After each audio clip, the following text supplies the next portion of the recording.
அஸ்ஸலாமு அலைக்கும் வரஹ்மத்துல்லாஹி வரகாத்துஹு. அன்புள்ள சகோதரர்களை, இந்த மார்க்க கேள்வி பதில் தளத்தில் சகோதரர் சாஃபி அவங்க மேலே சகோதரர் பேராசிரியர் காதர் இப்ராஹிம் அவங்களுடைய ஒரு வீடியோவை போட்டிருக்கிறாங்க.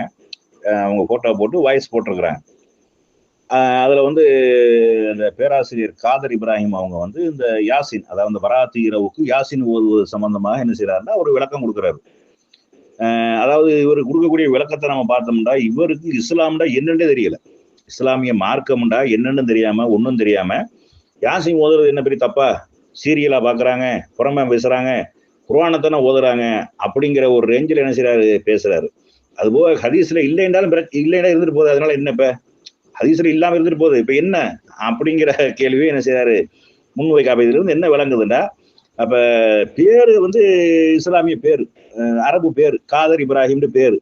ஆனா இஸ்லாம்டா என்ன, இஸ்லாத்தினுடைய அடிப்படை என்ன, இஸ்லாத்தினுடைய கொள்கை கோட்பாடுகள் என்ன, இஸ்லாம் மார்க்கம் என்பது மார்க்கம்னு அதுக்கு சொல்லப்படக்கூடிய அர்த்தம் என்ன, மார்க்கம்டா என்ன, அந்த ஒரு பேசிக்கான ஒரு விஷயம் கூட என்ன செய்யல, தெரியல. அது தெரியலைங்கிறத நம்ம சுட்டி காட்டத்தானே செய்யணும்.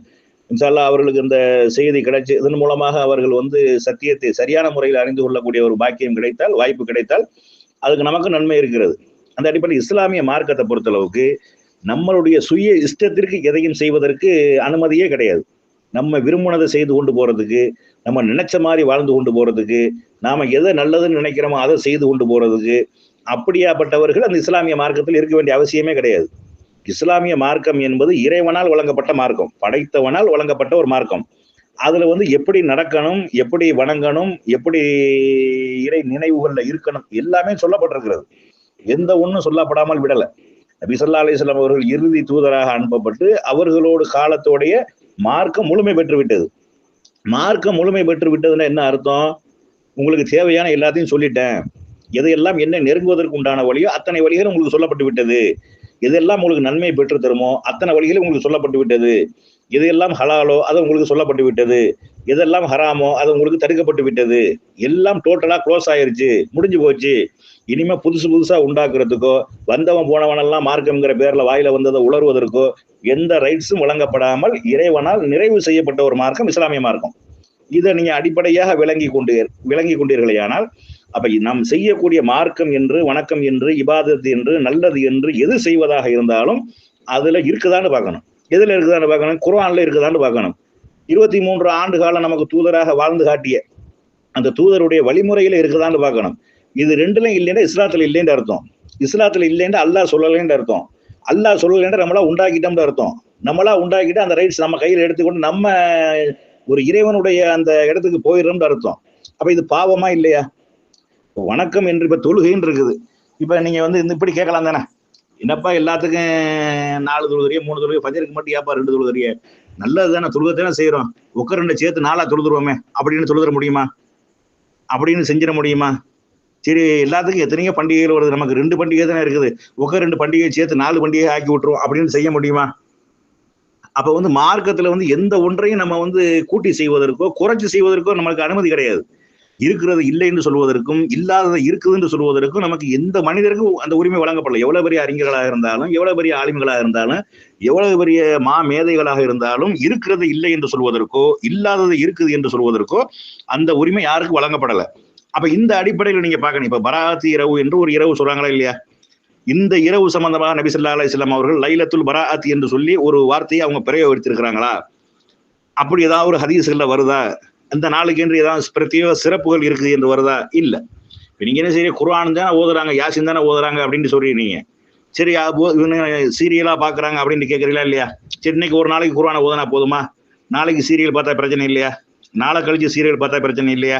நேற்று சீரியல் பார்த்துருந்தாங்கன்னா அது பிரச்சனை இல்லையா? இன்னைக்கு ஒரு நாளைக்கு ஓதுனா போதுங்கிற அளவுக்கு சொல்லல நீங்க. அப்ப நீங்க சொல்லி இருக்கிறீங்களா நீங்க குர்ஆனை? இன்னும் சொல்ல போனா இன்னும் சில ஆண்டுகள்ல குர்ஆன் ஓதப்படாம போயிருங்கிறாரு. குர்ஆன் இப்பதாங்க குர்ஆனோட மக்கள் நெருங்கி கொண்டு வராங்க. குர்ஆனோட தொடர்புல இப்பதான் மக்கள் இருக்கிறாங்க.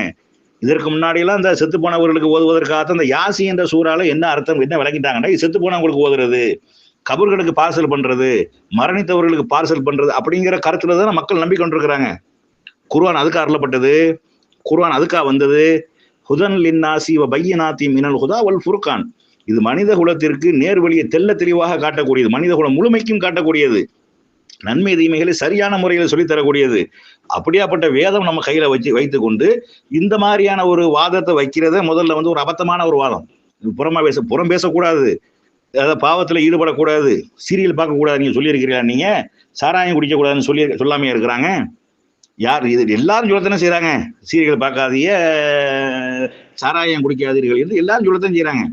குர்ஆனை ஓதமானவங்க யாருன்னு சொல்லி டெய்லி ஓதுங்க. குர்ஆனை மகரிப் தொழுதுட்டு டெய்லி உட்காந்து ஓதுங்க. லுஹர் தொழுது குர்ஆனை ஓதுங்க. அஸ்ர் தொழுது குர்ஆனை ஓதுங்க. குர்ஆனோட தொடர்புல இருங்க. நீங்க குர்ஆனை படிங்க, அதனுடைய விளங்குங்க, எல்லாம் செய்யுங்க. இந்த இரவுல குர்ஆனை ஓதணும், யாசின் சூரா பிரத்யேகமா ஓதணும்னு யார் சொன்னது? இப்ப வந்து நேத்து ஏன் ஓதல? நீங்க நேத்து ஓதாதவங்களை ஏன் கண்டிக்கல? நேத்து யாசின் ஓதினா நீங்க ஏன் கேட்கல? நீங்க நாளைக்கு நீங்க யாசின் ஓதுவியா ஏன் என்று ஏன் கேட்கல? அப்ப இன்னைக்கு ஓதுறாங்கன்னு ஏன் ஓதுறாங்க? இது ஏதோ ஒரு கல்லறை திருவிழா மாதிரி இது ஒரு திருவிழா ஆக்கி வச்சிருக்கிறாங்க. பிற மதத்தவர்கள் எப்படி கல்லறை திருவிழாங்கிறது, கபருக்கு போறது வர்றது, இந்த மாதிரியான ஒரு வழிபாட்டு முறைகளை உண்டாக்கி வச்சிருக்கிறாங்களோ அது மாதிரி இஸ்லாத்துல கொண்டு வந்திருக்கிறாங்க. நீங்க வந்து முன்னோர்கள் செஞ்சா ஒரு வாழ்வியல் இருக்கும் அப்படின்னு நீங்க சொல்றீங்க. நீங்க நமக்கு தெரிஞ்ச மார்க்கம் முன்னோர்களுக்கு தெரியாது. நம்ம பகுதியில் அரபு நாடுகளுக்கு, நம்ம பகுதியில் இருக்கக்கூடிய முன்னோர்களுக்கு தெரியாது. ஏன்னா அவர்களுக்கு குர்ஆன் தமிழ்லயே கொடுக்கப்படல. அரபி யாருக்கும் தெரியாது. அரபி ஓதத்தான் தெரியும். அல்ஹம்துலில்லாஹி ரப்பில் ஆலமீன் எல்லாத்துக்கும் தெரியும். என்ன தெரியுமா? உங்களுக்கு தெரியுமா? முதல்ல நீ பேசுற பேச்சை பார்த்தா உங்களுக்கு தெரியாதது நமக்கு விளங்குது. அப்ப இப்படி இருக்கக்கூடியவர்கள் வந்து குர்ஆனோட நெருக்கத்தை ஏற்படுத்தி, குர்ஆனோட தொடர்பை ஏற்படுத்தி, குர்ஆனை ஓதக்கூடியவர்களாக வளமையாக செய்து கொண்டிருக்கணுமே அப்படிங்கறதுதான் அதுல உள்ள பிரச்சனையை ஒழிய, ஒரு நாளைக்கு தொட்டுட்டா போதுமா? ஒரு நாளைக்கு யாசின் ஓதிட்டா போதுமா? யாசின் ஓதனா என்ன பாவமான்னு கேட்கறீங்களா? நீங்க தப்பான்னு கேட்கறீங்களா? இன்னைக்கு யாசின் ஓதணும்னு ரசூலுல்லாஹ் சொல்லியிருக்கணுமா இல்லையா? ஒரு செயலை அனைவரும் ஒரு நேரத்தில் செய்ய வேண்டும் என்றால் அது யார் சொல்லணும்? அல்லாஹ்வுடைய தூதர் சொல்லணும். அல்லாஹ் சொல்லணும் அல்லது அல்லாஹ்வுடைய தூதர் சொல்லணும். நீங்க எப்ப வேணாலும் குர்ஆனை ஓதலாம். யாசின் ஓத விருப்பம் இருந்தா எப்ப வேணாலும் உட்கார்ந்து ஓதுங்க. அனைவரும் இன்றைக்கு ஓதணும் என்றால் அப்ப வந்து அப்படியான ஒரு இபாதத்தை பொறுத்தளவுக்கு அனைவரும் செய்யணும் அப்படிங்கிற ஒரு செயல்முறையை கொண்டு வரதா இருந்தா அது அல்லாஹ் ரசூல் தான் சொல்லணும். அவர்கள் அல்லாத யாருக்கும் சொல்றதுக்கு அந்த உரிமையே கிடையாது. இப்ப வந்து நம்ம 5 வக்து தொழுகிறோம். ஒரு 6 வக்தா சேர்த்து தொழுகிறோமே, இடையில ஒரு வக்தை உண்டாக்குவோமே அப்படின்னு உண்டாக்கிட முடியுமா? உண்டாக்க முடியாது. சரி, 5 தொழுகிறது சிரமமா இருக்கு, ஃபஜருக்கு அதிகமான மக்கள் வரமாட்டேங்கிறாங்க, இனிமே ஃபஜருக்கு தொழுகையே இல்லை அப்படின்னு ஆக்கிடலாமா? அதாவது அசருக்கும் இசாக்கு இடையில மகரிப் ஒன்று இருக்குது. இது என்னதை போடுக்குது? மகரிப் ஒன்று தொழுகணும், மகரிப் இல்லாம ஆக்கிடுவோம் அப்படின்னு இல்லாம நீக்கிற முடியுமா?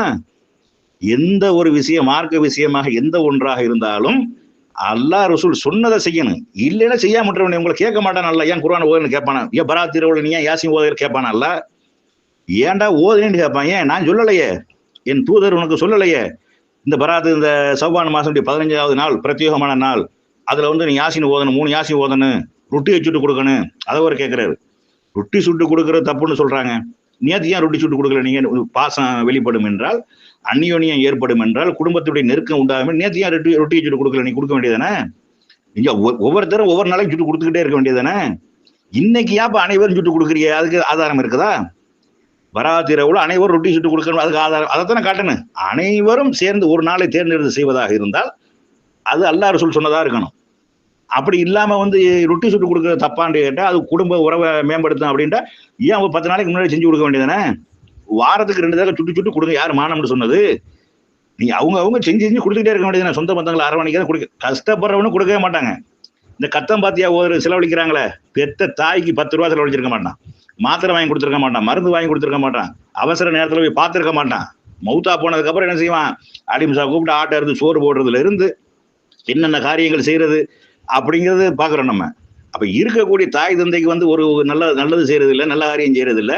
சும்மா ரொட்டி சுட்டு கொடுத்துட்டா குடும்ப உறவு மேம்பட்டுருமா? அண்ணன் தம்பி வெட்டிக்கிட்டு சாப்பிடானே, அவனை தடுத்துருக்கிறோமா நம்ம? அப்ப குடும்ப உறவும் மேம்படும்னா இதெல்லாம் யாசி ஓதனவங்க தான் செஞ்சுக்கிட்டு இருக்கிறாங்க. எல்லாரும் தானே நடக்குது, எல்லா இடத்துல தான் நடக்குது.